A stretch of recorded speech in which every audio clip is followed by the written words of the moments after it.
Autour de la table aujourd'hui dans Smart Tech, Maître Itanu, Alexandra Itanu, bonjour. Bonjour Delphine. Vous êtes avocate donc chez Itanu Avocat. Henri Dagrin est également avec nous. Bonjour Henri. Bonjour Delphine. Délégué général du SIGREF. Et Philippe Legrand, président de Téléos. Bonjour. Bonjour Philippe. Delphine. Bonjour à tous les trois. Bonjour à tous ceux qui nous regardent aujourd'hui. On va commenter 3 actualités. Le retour probable, possible, éventuel à 3 opérateurs mobiles en France. En tout cas, on va se poser la question. On va aussi parler de TikTok au Festival de Cannes. Est-ce qu'il faut arrêter tous ces partenariats? Mais on commence avec le cloud américain. Et oui, parce que ça y est, on voit tous ces big tech qui sont en train de s'organiser pour rassurer l'Europe. Alors, est-ce qu'elles vont y arriver? Pour lancer cette discussion, on convie tout de suite Yann Serra. Bonjour Yann. Bonjour Delphine. Grand reporter au MAG-IT. Alors, je voulais juste faire une petite introduction, Yann, en disant que le Financial Times lui-même s'était fait l'écho de cette tendance avec Google qui prend des mesures pour rassurer les utilisateurs du cloud de l'Union européenne face aux inquiétudes suscitées par la menace Trump. Voilà un peu pour le contexte. Les choses sont clairement dites. Qu'est-ce que vous avez noté? Parce qu'on a eu des conférences importantes avec la build de chez Microsoft. On a eu la conférence Google. Là, d'un seul coup, je pensais à Google I.O. Ça m'échappe, mais non, c'est pas la Google I.O. Google Summit. Merci, Cloud Summit. Quelles sont ces mesures qui sont censées rassurer les Européens et que prennent les big tech, Yann? Alors Delphine, pour tout vous dire, nous sommes dans une situation particulièrement ambiguë en ce moment même parce que Microsoft a fait il y a quelques jours ce que tout le monde redoutait depuis 10 ans. Sur ordre de Washington, ils ont coupé la messagerie du bureau du procureur de la Cour pénale internationale. Alors j'ai un c'est pas vrai du côté de Henri Dagrin. Henri. C'est pas ce qui s'est passé. En tous les cas, quand on analyse, c'est la CPI qui a coupé, qui aurait, je reste très très très prudent, qui aurait coupé effectivement la messagerie du procureur général, M. Khan, pour éviter que ces conversations soient utilisées par un procureur américain dans le cadre des sanctions qui frappent la CPI au titre de la plainte qui est instruite par la CPI contre le gouvernement Netanyahou, Benjamin Netanyahou, dans le cadre du conflit à Gaza. Et donc, les équipes de la CPI auraient décidé de sortir les personnes qui sont sous sanctions américaines de Microsoft pour les porter sur une messagerie, en l'occurrence, je crois, Proton Mail, qui n'est pas soumise aux lois extraterritoriales de l'État américain. Ça demande beaucoup de prudence avant de dire qu'effectivement, c'est Microsoft qui a coupé les services.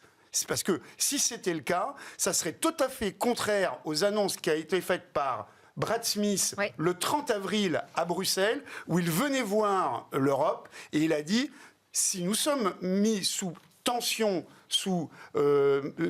si l'administration Trump nous demande des restrictions d'usage sur nos produits à des entreprises américaines, nous attaquerons. » Et donc, aujourd'hui, soyons prudents. Je ne suis pas en train de porter la parole de Microsoft, je suis en train d'appeler à la prudence sur ce sujet mais au qui contraire, est absolument fondamental. C'est très bien, Henri, de faire cette mise au point, parce que c'est aussi ce que j'avais vu. Et effectivement, ça nous permet quand même de faire le lien et de continuer la conversation ensemble, Yann, avec les annonces de Brad Smith, qui a aussi rappelé qu'ils avaient eu des antécédents judiciaires où ils s'étaient opposés justement à l'administration américaine pour protéger les données européennes. Alors, Yann, je vous laisse reprendre la main sur ces sujets, ces mesures qui sont censées nous rassurer.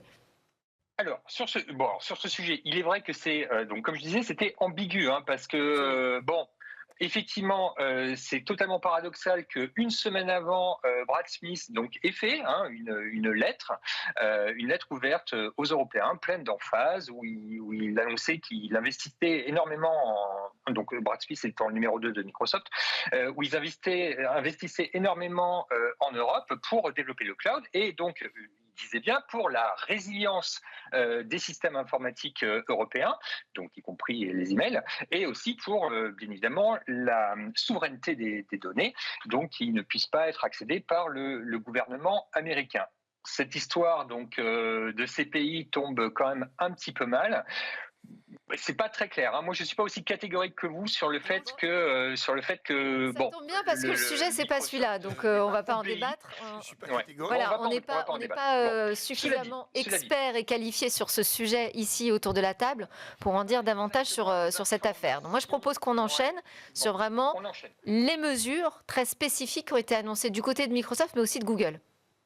Oui, alors en fait, bon, ce qu'ils vont faire, c'est qu'ils ils ont concédé de revendre leur technologie à des entreprises locales. En l'occurrence, Google revend sa technologie cloud à Thales pour faire une société qui va s'appeler Sense, et Microsoft va revendre sa technologie d'Azure, donc c'est le nom de son cloud, à Orange et Capgemini pour faire une entreprise, donc un cloud local qui va s'appeler Bleu.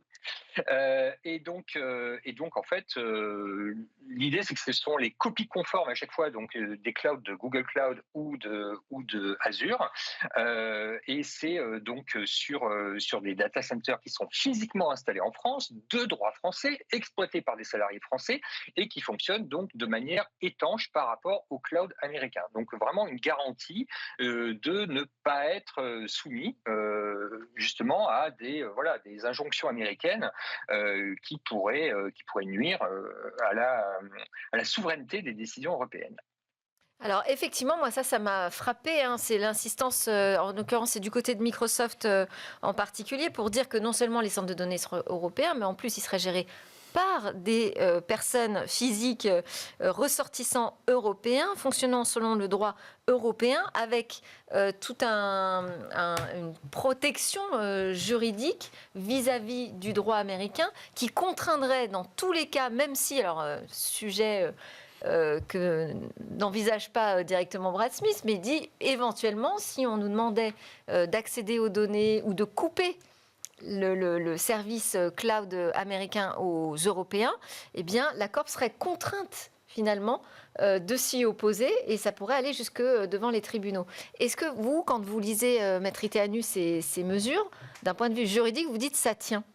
Alors déjà, il faut rappeler sur quel fondement est-ce que les services de renseignement américains peuvent avoir accès à des données qui sont localisées en Europe. Donc c'est notamment sur le Cloud Act et sur le FISA, qui sont deux législations américaines qui vont permettre aux services de renseignement américains de demander à un prestataire américain, même s'il a des données qui sont localisées en France, d'ouvrir, entre guillemets, leur base de données pour avoir accès à ces données. Et en fait, le prestataire n'a pas le droit de dire non.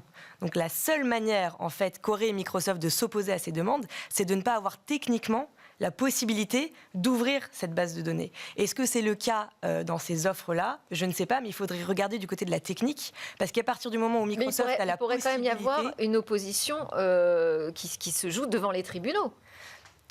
Le Cloud Act et le FISA sont des lois extraterritoriales, c'est-à-dire qu'elles s'appliquent au-delà des États-Unis, et c'est justement, on parle de souveraineté numérique de l'Europe, mais c'est la souveraineté numérique des États-Unis là qui est en jeu. Tant que ces lois-là existent... C'est indépendance contre... Exactement, totalement. Tant que ces lois-là existent, malheureusement, si on ne met pas des mesures techniques pour empêcher physiquement Microsoft de donner accès à ces données, Microsoft n'a aucune base juridique pour l'interdire. En fait. Alors, avant de vous donner la parole, Henri, je voulais justement sur la partie technique, Yann, vous interroger là-dessus. Quand on entend ces big tech nous dire, finalement, les données, vous avez les clés déjà de chiffrement. Ces données, elles sont chiffrées, vous avez les clés. Alors, il y a deux choses. Il y a alors en fait d'une manière globale ces acteurs du cloud européen promettent effectivement de chiffrer les données et donc de les chiffrer. Alors on ne sait pas si c'est pas un peu indéchiffrable ou s'ils n'ont pas les clés quelque part. Enfin bon, c'est pas très clair. En revanche, ce qui se passe, c'est en France particulièrement. Et c'est différent du reste de l'Europe. Il y a des clouds qui sont eux qui sont validés par quelque chose qui s'appelle le Secnum Cloud, qui est une validation que, à l'heure actuelle, Bleu et Essence n'ont pas encore. Ils sont toujours en attente d'avoir cette validation. Et cette validation garantit l'étanchéité technique des clouds qui sont européens, donc censés être souverains, par rapport à leur modèle original aux États-Unis. C'est-à-dire que concrètement, au-delà donc de la législation qui fait qu'il n'y a que des salariés français qui ne sont pas soumis à aucune pression américaine de quelque sorte que ce soit, a priori, en fait, les données elles-mêmes ne sont même pas en réseau avec les clouds d'origine et donc ne peuvent même pas, par exemple, télécharger des règles qui font que ça va exfiltrer les données vers les Américains. Voilà, a priori, le label SecNumCloud devrait garantir cela, devrait le garantir de manière officielle, mais sinon, normalement, c'est fait par défaut. C'est-à-dire qu'en fait, quand les Américains nous disent qu'ils installent des clouds souverains en Europe, c'est selon ces règles-là, c'est-à-dire qu'en fait, ils nous promettent que ce sera étanche techniquement. Voilà. Henri. D'abord, il y a une confusion qui est entretenue entre le Cloud Act, qui d'ailleurs, cloud, ça ne veut pas dire nuage, c'est un acronyme qui veut dire Clarify Lawful Overseas Use of Data. Ça veut dire que c'est une procédure qui est utilisée pour dire que la justice américaine, quand elle enquête sur un étranger, dès lors que les données sont portées par une entreprise américaine à l'extérieur des États-Unis, eh bien, la justice européenne peut y avoir accès. Ça, c'est dans américaine. Peut y avoir accès. Dans le cadre d'une procédure judiciaire et donc publique. Oui, FISA, c'est vraiment le renseignement. En revanche, FISA, c'est tout à fait autre chose. La section 702 du Foreign Intelligence Surveillance Act, c'est un texte américain qui date de 1972, qui régule la façon dont les agences de renseignement américaines ont accès aux données des non-US personnes, que ce soit d'ailleurs des personnes physiques ou morales, de manière massive, a priori sans mandat judiciaire, de manière donc légale, mais secrète. Et donc, quand on vous parle, quand ces entreprises, que ce soit Google, que ce soit AWS ou que ce soit Microsoft, quand ils vous disent « on attaquera », ils parlent du Cloud Act. Ils ne parlent jamais du FISA. Parce que le FISA, ça doit rester secret. Et s'ils révèlent qu'il y a une saisine, une sollicitation de ces entreprises dans le cadre du FISA, ils sont soumis à un régime pénal. Oui. C'est du pénal. Oui, parce que là, on parle du renseignement, donc on est vraiment sur... Et en plus, les gens qui vous disent que ça n'arrive pas, ce sont des gens qui ne sont pas habilités et qui n'ont pas le besoin d'en connaître. Sur le chiffrement, je vous ai vu réagir. Sur le chiffrement, ce que l'on sait chiffrer, c'est les données qui sont en transit, les données qui sont stockées. On ne peut pas calculer des données dans ce qu'on appelle du SaaS, du Software as a Service, puisque lorsque la donnée monte dans la CPU, elle est systématiquement en clair. Alors après, on vous raconte, oui, mais avec le confidential computing, on sait faire des bastions. C'est vrai pour se prémunir des attaques. Des attaques, donc des accès illégitimes. Mais dès lors que l'accès est légitime, légal, au titre notamment de la section 702 du FISA, eh bien, la société doit vous donner l'administration qui permet d'accéder à ces données qui sont en clair. Et que vous ayez les clés ou pas les clés. Eh bien, ça, c'est clair. Eh bien, c'est clair. Oui. Non, mais c'est ça. Je pense que la réponse qui est apportée, en théorie, elle donne l'impression d'apporter tous les gages, mais finalement, il faut bien savoir si on est dans une situation de marque blanche, ou bleu, finalement, c'est une marque blanche de Azure, simplement déléguée ou en tout cas reproduite en France, ou si vraiment on est sur une délégation et une production de gestion, une délégation de gestion et une production, un peu comme le principe de l'OEM, où là, il y a une vraie maîtrise technologique qui serait donnée, conférée donc à Orange notamment sur bleu. Et la question, elle est totalement là, et ça résume un peu ce qu'on a dit à l'instant. Absolument. Et puis il y a le sujet de la résilience aussi. Donc il y aura des copies de sauvegarde du code qui seront déposées en Suisse de manière sécurisée pour garantir comme ça aux Européens de pouvoir avoir une continuité de service si jamais quelqu'un appuyait sur un bouton pour que ça s'arrête. On en est là dans la situation aujourd'hui dans le cloud. Attends, je voulais faire réagir Yann. Oui, alors en l'occurrence, ce qui se passe, c'est que dans tous les cas, de toute façon, dans ce genre de technologie, le revendeur, donc, et particulièrement Thales, qui est habitué à ce genre de choses, en fait, possède le code source, a accès au code source, ne serait-ce que pour vérifier. Thales le fait systématiquement pour tout ce qui est armement, c'est-à-dire qu'en fait, ils ont les codes sources de tous les produits qu'ils achètent chez un tiers pour vérifier qu'il n'y a pas de backdoor dedans. Donc, de toute façon, ils ont les codes sources. Après, ces codes sources, c'est uniquement pour vérifier. Et puis, il y en a beaucoup de technologies dans le cloud. Il est pas vraiment envisagé, par exemple, imaginons qu'il y ait un conflit entre les États-Unis et l'Europe, que Thales ou que Orange soient à même de, à partir des codes sources dont ils disposent, pouvoir à faire évoluer le cloud. Donc voilà, ils ont les codes sources pour pouvoir vérifier ce qu'il y a dedans, mais c'est pas quelque chose qui va leur permettre de fabriquer un cloud, un fork comme on dit en général dans les codes open source. Alors, bon, Henri bondit encore sur son siège. Mais c'est pas grave. Hein. On a entendu sur l'accord Google-Thales qu'effectivement, Google avait fourni le code source. Vous n'avez pas entendu ça, vous? Non. Non. Bon, très bien. Alors, je voulais aussi faire réagir notre avocate en plateau sur l'histoire de créer un bouclier aussi autour des données. Donc, qu'est-ce que nous dit Microsoft? On a achevé la mise en œuvre de notre projet pour une frontière européenne des données. Ils appellent ça le EU Data Boundary. C'est un projet qui permet aux Européens de stocker et traiter leurs données en Europe. Et justement, ça pose la question, est-ce que ces frontières sont possiblement étanches aux renseignements américains ou à la loi FISA? La réponse est non. Encore une fois, tant que ces lois existent, on aura beau mettre en place, c'est comme le Data Privacy Framework dont on parle aujourd'hui, qui va sûrement être annulé pour la 3e fois quand même, justement parce que tant que ces lois sont en place, en réalité, on peut avoir tous les engagements possibles et imaginables de ces prestataires de services. Ça ne dépendra pas d'eux. Ça va dépendre de l'État des États-Unis, ça va dépendre des services de renseignement. Donc tous ces engagements-là, tous ces accords, etc., ça ne marchera pas tant que ces lois seront en place, en tout cas.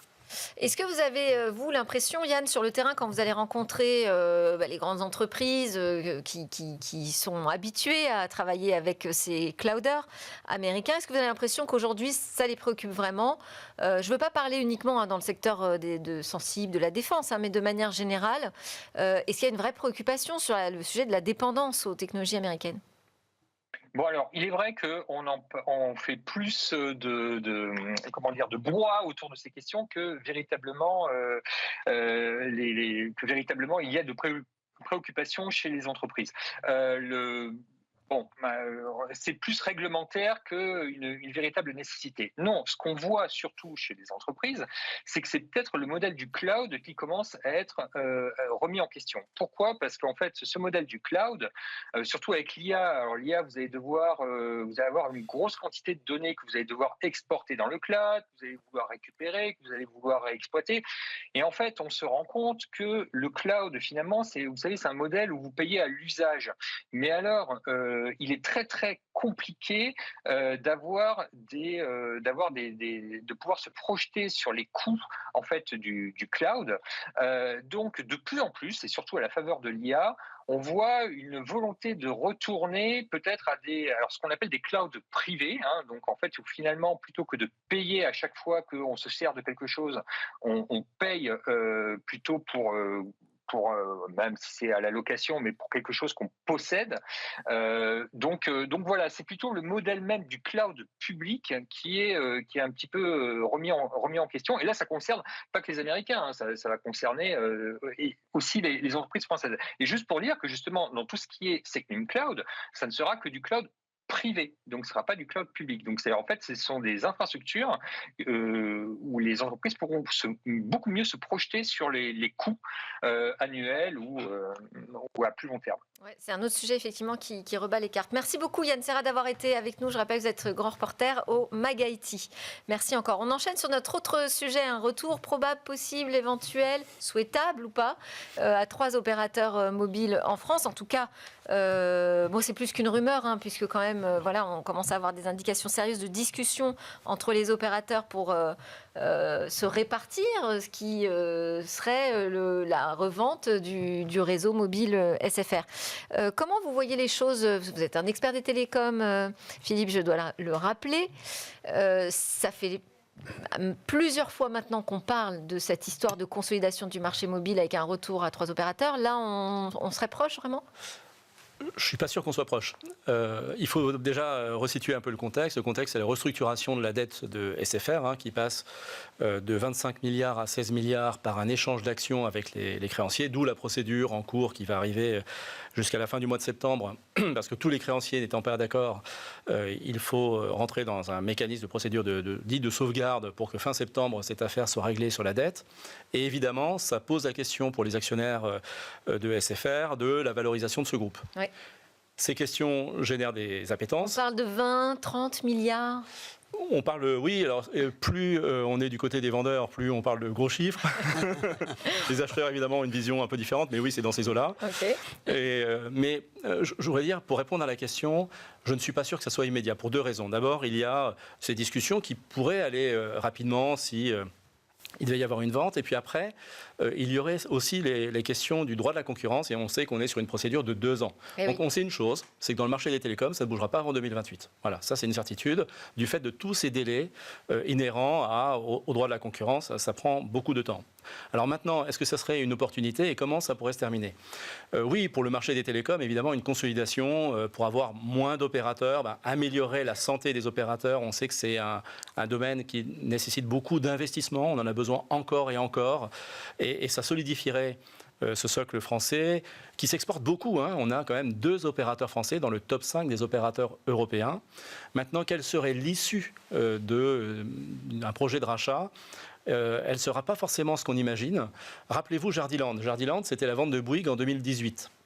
À la fin, alors ça a été abandonné pour raison d'autorité de la concurrence qui n'a pas donné son accord. À la fin, Bouygues était en vente et c'est Martin Bouygues qui rentrait au capital d'Orange. C'était ça l'histoire. Donc une histoire où SFR serait en vente et serait désossé au profit de ses concurrents, pourrait se terminer totalement différemment. SFR, c'est une belle boîte qui fait 10 milliards et 3 milliards d'EBITDA chaque année. Par rapport à un ça Bouygues. reste le numéro 2, très solide derrière Orange, quand même, dans le secteur qui en plus, du ces derniers jours, ces derniers mois, est plutôt dans une... Il reprend un petit peu de couleur. C'est une entreprise industrielle qui est là depuis tellement longtemps, c'est le numéro 2 français. On ne sait pas comment l'histoire se terminerait et à la fin, qui mangerait qui. Maintenant, qu'il y ait des discussions, je trouve ça très simple pour le marché. Mais même, est-ce qu'on risque une hausse des prix aussi ? Moi, je me posais la question. On a des prix, on les paye de toute façon. D'une façon ou d'une autre, le consommateur finit par payer les prix. Donc, on est parmi les plus bas des pays occidentaux. On est le 3e pays le plus bas d'Europe. Ouais. Donc on a des prix, je pense, trop bas. Alors là, en tant qu'industriel, je préfère une économie stable. Vous savez, on parle au sommet de la pyramide de l'industrie des télécoms.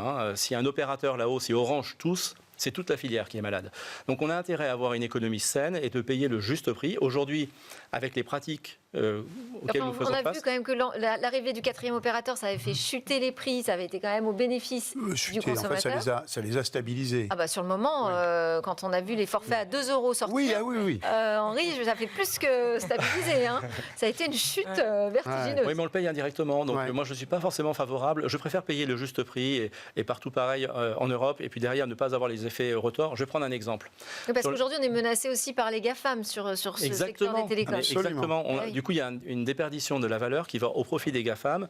Il faut savoir qu'ils contribuent à 60% de l'occupation des réseaux qui sont payés par l'économie des opérateurs. Et je voudrais insister sur un point, c'est que sur le marché du B2B, le potentiel est gigantesque, car la France est vraiment très mal classée. On est 20e sur 27 en Europe dans la diffusion du numérique dans nos entreprises. C'est un levier de compétitivité. On le paye comme ça. Et donc, il faut stabiliser ce marché, une réduction à 3 opérateurs. Moi, j'y suis favorable, à condition, bien entendu, qu'elle soit bien encadrée. Et alors, qu'est-ce qui dit le droit à la concurrence, là, en Europe ? Alors déjà, sur le droit à la consommation, c'est légal, parce qu'on peut se demander, est-ce que notre opérateur peut du jour au lendemain augmenter nos tarifs comme ça ? Donc, le Code de la consommation l'admet. Alors, il faudra une notification 1 mois avant, et le consommateur aura 4 mois pour résilier son abonnement s'il n'est pas d'accord avec ce prix. Il faut quand même... Enfin, s'il reste 3 opérateurs... Oui, le choix sera réduit. Ouais. Et effectivement, quand on parle... ça va être l'autorité de la concurrence ou la Commission européenne, si c'est des montants très élevés, qui vont avoir affaire à ces histoires de revente, etc. Et donc, ça peut prendre du temps pour ça aussi, justement, pour des questions de monopole. Mais il y a une doctrine qui est en train de changer, non, au niveau européen, quand même, là-dessus, sur les consolidations. Non, on a 100 opérateurs. Aujourd'hui, en Europe, il y en a 3 aux États-Unis. Voilà. Il faut savoir que, justement, les chiffres sont intéressants. Un opérateur, la taille moyenne d'un opérateur en Europe, c'est 5 millions d'abonnés. Ah oui. Aux États-Unis, c'est plus de 100. Et en Chine, c'est près de 500. Et donc derrière, ça dit tout de la capacité d'investissement, d'innovation de ces opérateurs. Et par ailleurs, il faut savoir qu'en plus, ces opérateurs en Europe, c'est parmi l'une des activités industrielles les plus taxées, avec des taxes dérogatoires du régime commun pour cette industrie. Donc là, il y a quand même une des industries les plus régulées, les plus taxées, et ainsi de suite.